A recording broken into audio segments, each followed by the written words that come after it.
Hey guys, imagine life as you know it suddenly hitting pause. And if you're listening or watching this right now, I suspect you already know far too well what that feels like. And that's long COVID for many people, including Angeline, our guest today, who's here to tell us how she hit play on her life again. If you're new here, my name is Raelan, and on this channel, we're all about diving deep into personal health stories of overcoming ME/CFS and long COVID and learning about what has worked for different people. You are going to love Angeline. She isn't a coach or anything. She's just here because the recovery stories on this channel have had an immense impact on her. So now she wants to pay it forward by sharing her tough but incredibly encouraging long COVID full recovery story with others. So let's welcome Angeline. Angeline, so great to have you here today. Thank you for doing this. Thank you so much for having me. All right, well, let's dive right in. Tell us about your journey with this. So before I do, I just want to say how helpful I found your channel while I was recovering, and kind of just thank you so much for everything you do. And to everyone who's come on here and shared their stories. I know it's not easy, but it made a huge difference to me. So thank you. And I guess, how did it all start? So I caught COVID in December 2021, a couple of weeks before Christmas. At the time, I was a fit and healthy 32-year-old living in London, no underlying health conditions. And the acute symptoms actually weren't that bad. It was unpleasant, but it wasn't kind of worse than anything I'd had before, as I think so many people come on here and say. But I rested, or I did what I thought was resting at the time. And I quarantined for the 10 days that you had to in the UK. And by the end of that time, it was time to go home for Christmas. So my partner and I went back to Edinburgh, where we're from. Basically, for those couple of weeks, I just felt very off. I was still able to do my day-to-day, but I just did not feel like myself at all. I was having to take naps during the day, which was really weird. I was having this kind of intermittent chest pains. I woke up feeling like I'd smoked 40 cigarettes the night before when I don't smoke. And just emotionally, I felt very off. I was still able to kind of just go about my day. I had no idea really what was going on, but something was really not right. And then it wasn't until we got back to London, where we live, and I started work again, that kind of things went drastically downhill from that point. So you went back to work and then you started getting worse? Yes. It was all still remote working at the time, so through Microsoft Teams, and my job kind of requires a lot of meetings, and I was finding that I just couldn't really kind of get through the meetings anymore. I was I just didn't know how I was going to get through my next sentence. I had kind of, nothing in the tank. And obviously, at the time, I didn't know that this was fatigue. I didn't know kind of what was going on.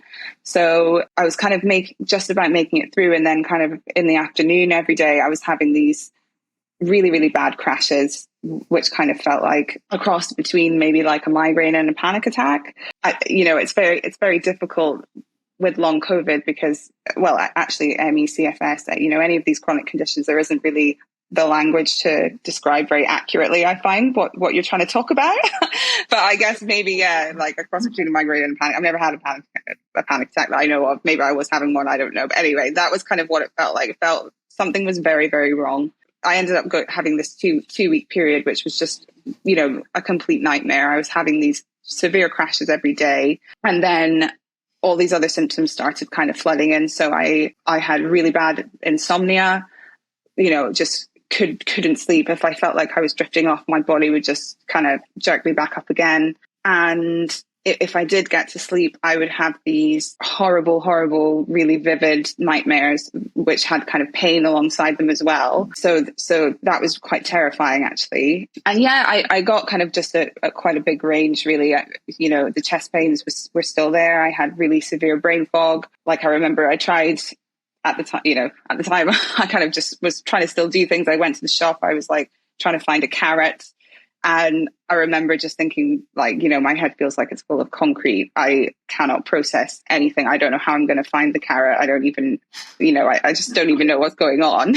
Yeah, it was really, really worrying, obviously. I guess I'm smiling now at just how horrendous it was. Yeah, it was like a really, really, really tough 2 weeks. And the insomnia and the nightmares were really tough to deal with. The brain fog was pretty intense. Yeah, I had kind of a few other weird things as well, like really, really painfully dry eyes. So I'd wake up in the night, just, eyes were like bone dry, basically. It was like having to really kind of blink, and that was kind of really strange. Yeah, if I was kind of at 70% over that Christmas period, I was now at like 10%. Yeah, that's kind of where I was just like, I feel like I'm in free fall, and, I'm going to have to start taking this really, really seriously and try and figure out what's going on. That sounds terrifying. I can't even imagine. And you don't even get a break when you're sleeping with all of the nightmares. And I laugh, of course, not because none of this is funny, but I think we all find it a little bit like sometimes you got to laugh or cry. But, it's nice to be able to look back from a safe space and be like, that was just ridiculous. Like that image of you, like, I need to get a carrot, I think just sums up so much. Like, this is beyond my capabilities right now. I can't, how am I going to get, it's such a simple thing, but it really, I think, paints a good, vivid picture of what a nightmare it is going through all this and how difficult the simplest things in your life become. Absolutely. And it was obviously a really, really distressing time. And I just, I remember just feeling this sense of like real despair. And, I would just kind of cry uncontrollably I think at one point, I think I just felt like I'd been crying nonstop for like three or 4 days. And yeah, it's just that sense of despair that everything is gone. Your identity's gone, your coping mechanisms have gone. You don't know. I think the main thing was the uncertainty. You don't know what's happening. I didn't understand what was happening. I knew I'd just had COVID, but I'd kind of heard of long COVID, but I didn't really know anything about it at all. So I was kind of terrified at the same time, really. And I know you were in a rough place and didn't have a lot of mental or physical energy to devote to this, but when you did, what was your approach? Did you go to doctors or start Googling or both? Yes, so I did speak to my GP, my doctor, and at the time, and I think still now, really, there isn't, as we all know, there isn't really much they can do just while the medical world is still catching up. They probably need another like 5 to 10 years to kind of figure this all out. So there was nothing really the doctor could do for me. He gave me a sick note to sign me off work. I was sent for like the blood test to rule out any other kind of conditions, and then when that didn't lead anywhere, then eventually I was kind of given the post-COVID syndrome diagnosis. I'm not sure how helpful it was. I guess it was good to to have it confirmed.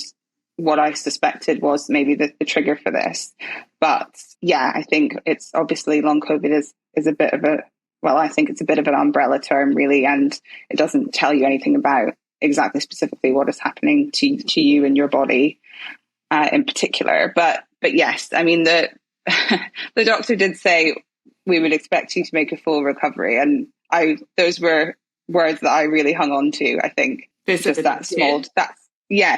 they did. He said, we would expect you to make a full recovery. And at that time I had nothing to cling to. So I just kind of clinged to that.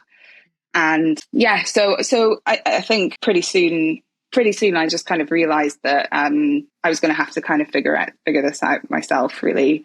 And I guess that's kind of, the start of my recovery journey, really. Well, so amazing that you had a doctor that said that you will recover. I think we all appreciate now, once we've been through it, how powerful that is and how much that mindset and that hope and that belief in recovery shapes how you tackle things. And yeah, just a really good starting place. So I'm so grateful for that. Did they give you any sort of indication how you would get better or any treatment protocol? No, there was nothing. They did mention. Yeah, have a good time. Yeah, you will. They just said, they just said rest. You got this. Yeah, that's essentially what happened. I mean, he just said you've just got to rest, really. He did say once that had got past, I think it was 12 weeks, they could refer me to a long COVID clinic. So that's something that was something. Obviously at the time it hadn't been that long. So yeah, I basically kind of started looking kind of elsewhere for help. I mean, one of the things we did do actually was we decided to move. My parents offered for us to move back in with them in Edinburgh.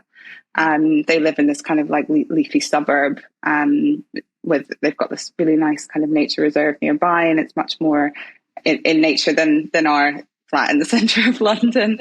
So I felt very fortunate that I had that option, and so my partner and I kind of took them up on that, and they were able to help as well because my other half was still working at the time, and obviously I couldn't really do much, so he was caring for me, cooking, doing absolutely everything, as well as having quite a busy job. So my parents kind of offered a bit of a respite, and we both moved back in with them, and so that was quite a good place for me to then start trying to get a bit of a handle on things, really. And I guess one of the first things that happened was a friend of mine put me in touch with a friend of hers who had long COVID and made a full recovery. And his name is Matt Butler. So he's actually been, I think you've done an interview with him on this channel. And yeah, he was just incredibly helpful and so generous and kind with his time. He agreed, to chat to me, and he ended up kind of just helping me out throughout the process, which I'm really, really grateful for. And because at the time I kind of had nothing, and so to hear from someone who had recovered, and this was even higher recovery currency than the doctor saying I was going to recover. This was someone who had done it and been there, and obviously this is like the premise of your channel, so you get that. But I felt really really happy that there was somebody who had this real story they could share with me. And he pointed me in a lot of directions, and I kind of followed up on all of them, and yes, just really gave me like that hope I needed to kind of cling on to as well. So one of the first people he mentioned was Pamela Rose, and she's obviously this incredible fatigue coach, and I did her fatigue reset program, and learning about pacing and reframing was basically like the bedrock of my recovery. That was essential to try and help me stabilize, try and help me understand what was happening. And it was, it felt like I could finally just try and gain a bit of control over things. So that was, really, really, really helpful. And eventually, over time, I kind of managed to find, kind of my baseline. I think listening to some stories on here, I made me feel quite grateful that I was able to get out of bed. So, I could get up, clean my teeth. I'd then have to lie down for a while, but I could then move downstairs, sit on the sofa.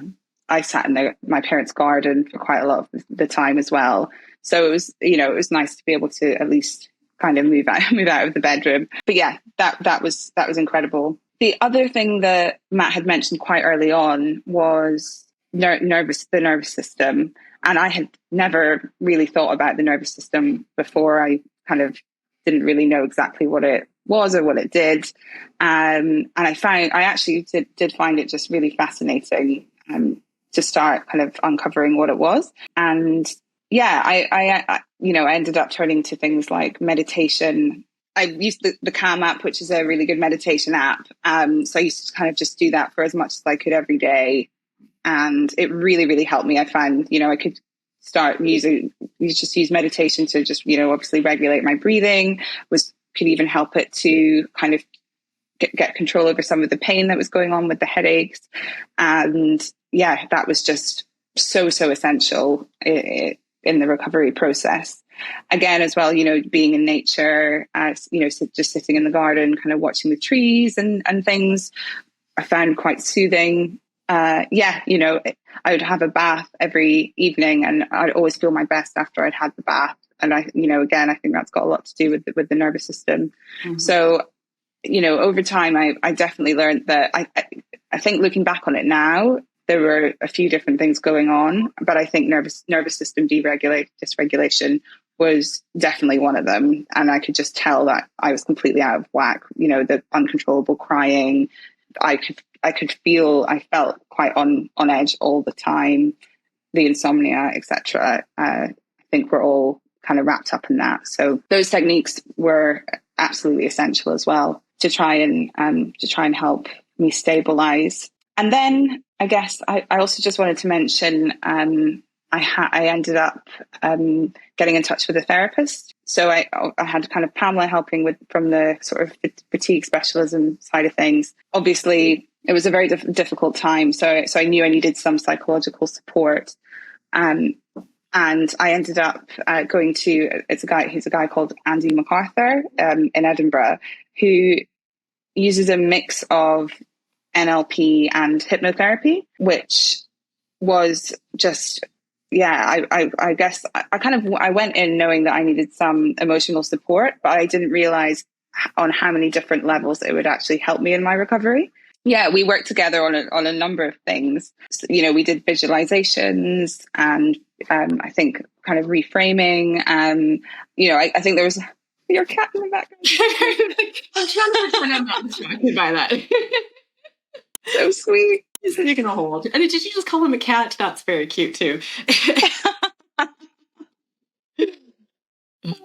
He's a dog. Anyways. He's a dog. Oh my gosh. I'm so sorry. He thinks he's a very big guard dog, so he would be very insulted, I think. I can't see very clearly in the back. Oh, apologies to your dog. He seems to be over it. Anyway, no worry. Yes, we worked together on a number of things, and it was just again, I don't think I could have kind of recovered without his help. Really, it was just incredible, and the hypnotherapy side of things as well was something that I had never really thought about. I think often you associate it with what you see on TV, which is hypnosis with trance, and this was something very different, which was more like just a really strong kind of meditation or visualization, but they were incredibly powerful. So that was great. I've had a couple of people on the channel that have talked about using hypnosis and found it really, really impactful. And I've done a bit of reading on it, and it seems like a really big untapped approach to recovery from these sorts of conditions. So I'm glad you brought it up, and I'm glad you found it helpful. But yeah, it does seem like there's a ton of potential there. We're talking about we're working with our autonomic nervous system. We're talking about we're working with our brain. A big proportion of the vast majority of our brain is happening on unconscious levels. Our conscious brain is a very small part. So anything that we can use, I think, that taps into that. And hypnosis, I think most of us think of the tricks we see in bars and like quack like a duck. And but it really is so much more than that. It can be used clinically really effectively. I'll link a video I did with a hypnotherapist a while back. She shared some really good insights. But really, really fascinating stuff. Yeah, it was really eye-opening and really, really really, really helped. And I think, I guess it was maybe, you could call it a form of brain retraining in a way. I think I was kind of maybe doing it without, knowing that that's what I was doing at the time. And I did actually much later on in my recovery journey try a DNRS course as well. But that was kind of once I was kind of, maybe 80% there. I just, I thought Matt had mentioned he'd done it. So I thought, why not give it a try? I think doing it at the point I did it, I found that very helpful as well. I also just wanted to mention I worked with a nutritionist too. So I had Pamela, I had Andy, and then I also had Cara Redpath, who is an incredible woman. She's a certified nutritional therapist, and she has this kind of like encyclopedic knowledge of all the processes that go on in the human body and how to support them through nutrition. She was actually the first person I spoke to who had, a point of view more scientifically of what was happening, which I found very refreshing and empowering. And obviously chimed quite a lot with some of the research that I'd done too. So she was just absolutely integral to the recovery as well. I really just felt like, from my perspective, I was doing it because I wanted to just give my body the best chance of healing. But then, once I started tapping into that, I discovered that, maybe it was more than that. Maybe I could actually also, just really accelerate things, or treat the specific, processes that had gone slightly awry. So yeah, she was incredible. And we came up with a food plan and some supplements as well that I started taking. And I think I just really found the joy in nutrition and, nourishing myself. And I was able to just derive some small joy from that and feel like I had a bit more control over my own body, really. So that was also a huge part of my kind of like my network, I guess, that I assembled to try and help me get through it. I just wanted to mention as well, when talking about the network, again, I just felt very fortunate that all my, I had very supportive friends and family and workplace. And I was just, I was given the space and time to recover. And I'm acutely aware that, not everyone has that. And yeah, I'm just really eternally grateful to everyone around me who just really kind of helped me through it. And my husband in particular, he was a real rock, and he had to deal with a lot as well. And he was just kind of unflinching in his support and his care. So that was a really essential part as well. Yeah, that's a big one, and something that I forget to talk about a lot, even with my own journey. And I'm so grateful to have had my now husband, Jeffrey, and having that support and that rock, that foundation made a world of difference. There's so many things that we're not socialized and brought up and educated to think of as impactful for healing. You mentioned so many of them, like all the big ones. You mentioned nature a few times. And I was recently reading some studies of, in hospitals, patients with windows facing trees heal faster than those with ones who don't. Patients with windows facing a green wall heal faster than patients with windows facing a cement wall. Like even just having a picture of nature in your room can help you heal faster. So just these small things. You don't have to go live in a forest. But just, get some plants, do whatever you can. And, how often do we get sick and we go into a doctor and they say, what are you thinking? What are you eating? Not that you think your way out of this, but our thoughts have power, and how much stress are we under, and what trauma are we carrying around, and how much anxiety are we dealing with? And, our food is the building blocks of our whole body, and our gut is like our second brain. Or I interviewed someone recently, Natalie, a nutritionist. I said that I thought I was giving the gut credit. She's like, I think it's our first brain. Wow. They all have so much power in our body. And like until now, no one is talking to us about these things. When we get sick and we go into the doctor, they're like, do you have nature around you? How's your nervous system doing? What's your stress like? What's your trauma you're carrying around? What are you eating? I know there are some doctors that do, and it's not blaming them. They're just going off of their training. But all of the things that are delivering health and eliminating symptoms to people that I interview are typically not the things that conventional Western medicine system is telling us to focus on. 100% agree. And I think that, I now have a completely different outlook on my health. I have a completely different connection with my body. And, I have just a really different view on things now than I did before. And, it's just on, just a much, much deeper level. I've kind of really learned to just really listen to everything that's going on and understand how to listen to it and tap into it. And just kind of like know exactly what I need. And, looking back on how I was before, I think I just kind of, I didn't know how to access that, and I didn't have the right perspective. So that's something that's definitely a positive. If we can derive those from these experiences, that is definitely one positive that's come out of it. And you've absolutely been through hell, something really scary and traumatic. I'm so glad you are where you are now. I'm just curious how you see things going for you from here. Has this changed your approach to life at all?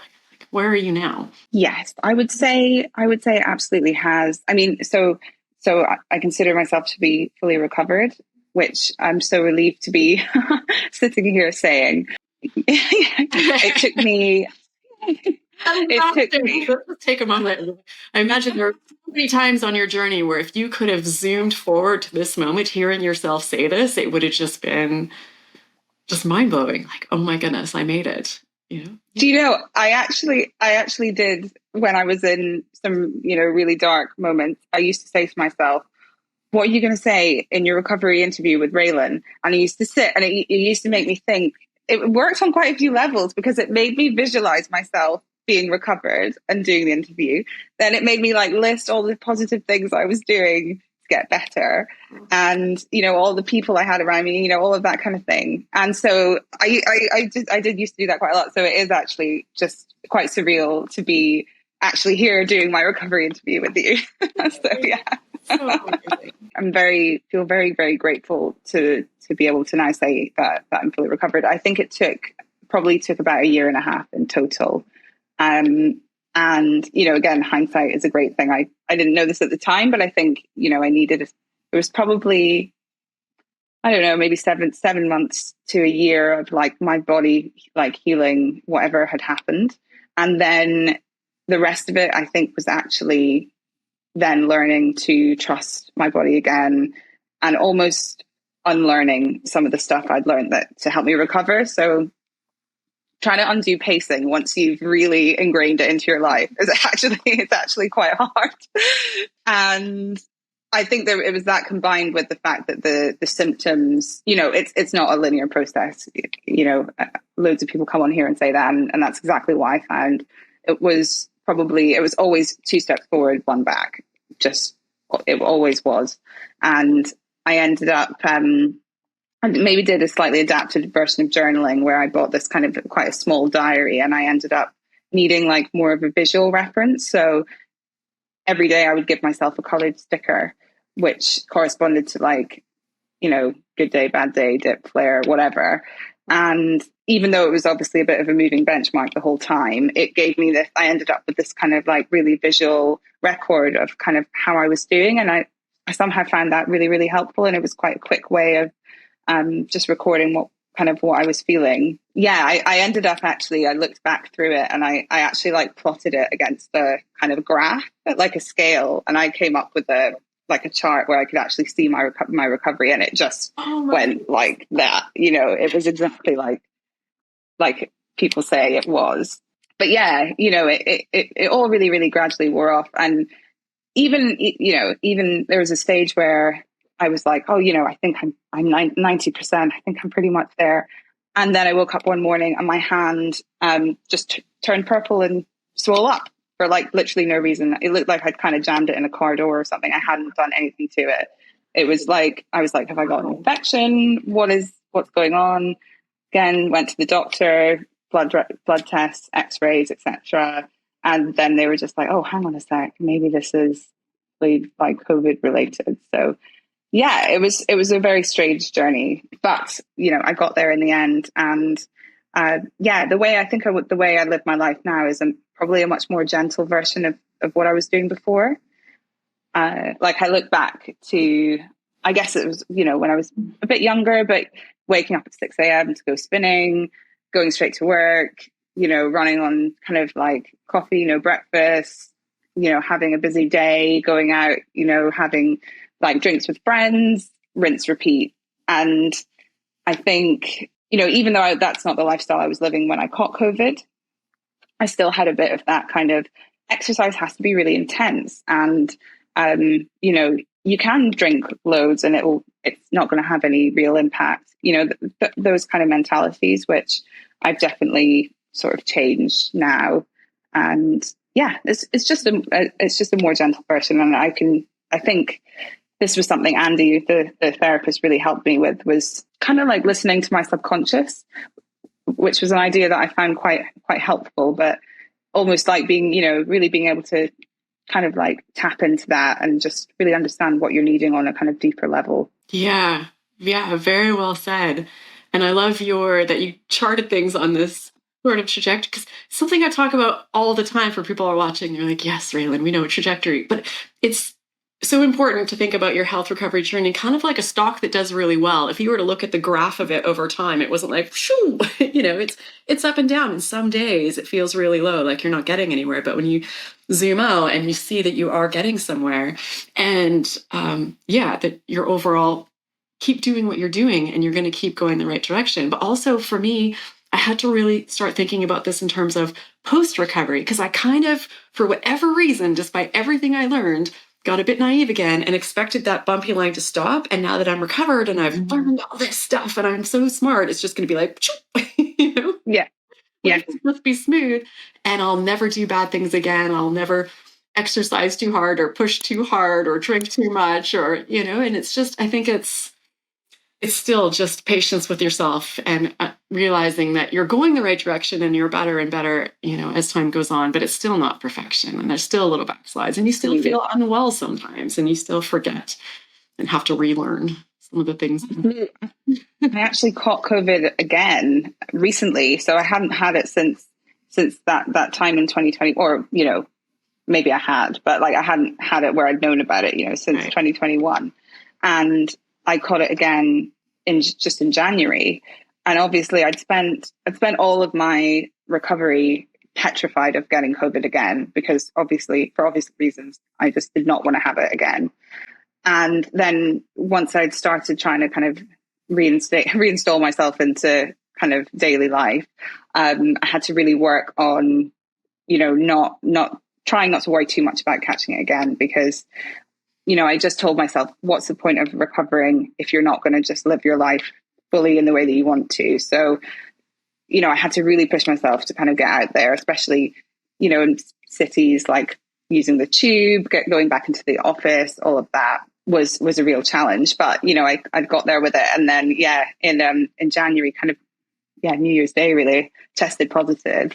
And that was again, it was really, really tough. And it was, I can say it's interesting now because I know I'm fine. But I think I basically experienced what I'd experienced before, but on a much, much, much smaller scale. So like the acute symptoms were half, I would say, the intensity of the ones I had when I was ill in 2021. And then it was the same pattern. Once those had passed, I kind of, for a couple of days, was like, oh yeah, I'm okay. Started working again. And then I got some of the kind of fatigue style symptoms coming back.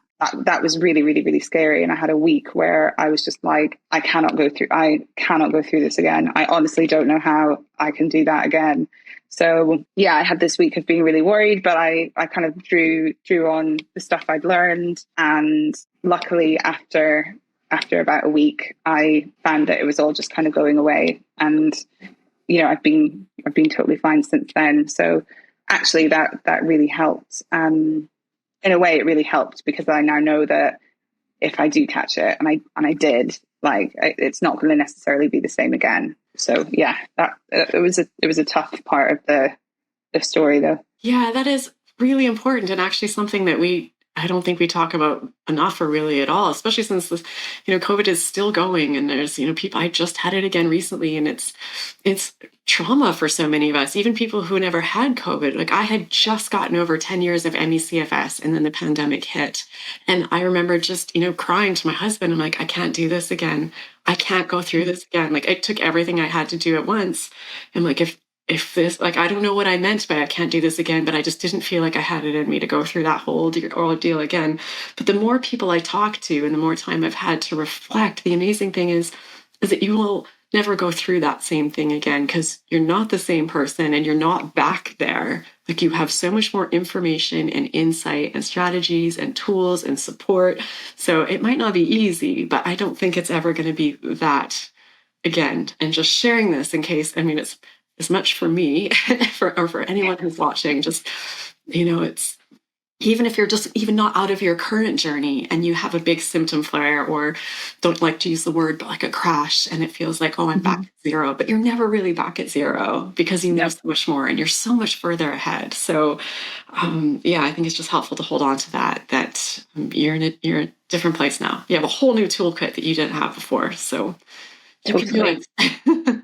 No, absolutely. That's so true. And I think, just keeping that mentality, you can do it, and that, almost that determination. And I think it's really, really difficult to have that when, obviously when you have chronic fatigue, the irony is that you need a lot of energy, I don't know, to keep yourself kind of going. So yeah, I think holding on to that determination and just, I don't know, I think understanding that there is a way, and just kind of holding on to that hope. There was a quote I saw, I think it was maybe on Julie with Joy's Instagram, and it was that, I think, intention can transform matter. And I just found that a really kind of powerful idea that tapped into quite a lot of what I did, I guess, to try and help myself recover. And I just thought it was a really interesting quote. Yeah, that is perfect. Yeah. That is really perfect. Thank you so much, Angeline. I know it's not easy putting yourself out there and sharing your story, but I have no doubt that a ton of people are going to be so grateful for you doing this today. So thank you so much. Oh, it was a real pleasure. Thanks for having me on here. People watching, as always, big hugs to you. Keep at it, whatever you're facing. I know that's a lot to take in. If you're not already on my mailing list, I send out newsletters every week that just give you kind of all killer, no filler bullet points, what worked, what didn't for people. So, because I know it's hard to keep up with all of us. So if you haven't already signed up, there's a link in the video description. So yeah, thank you again, Angeline. Thank you to those of you watching. I hope you're doing well. I hope you enjoyed this video. I hope you got a lot out of it. And I hope to see you I'm going to link one. She mentioned Matt Butler. It's one of the most popular interviews on the channel to date. He is incredible and he shares so much great information. So if you haven't already seen it, or if you haven't seen it in a while, give it a watch because there's some great stuff there. Seems like I did that in one take, 2 takes, doesn't it? That's kind of impressive. No. I practiced and practiced, and then I hit record and did about 9 takes that were unsuccessful, and then started a new recording, Hanzla, so you wouldn't have to listen to them all. Hope you're doing well. Thank you for all the amazing work you continue to do.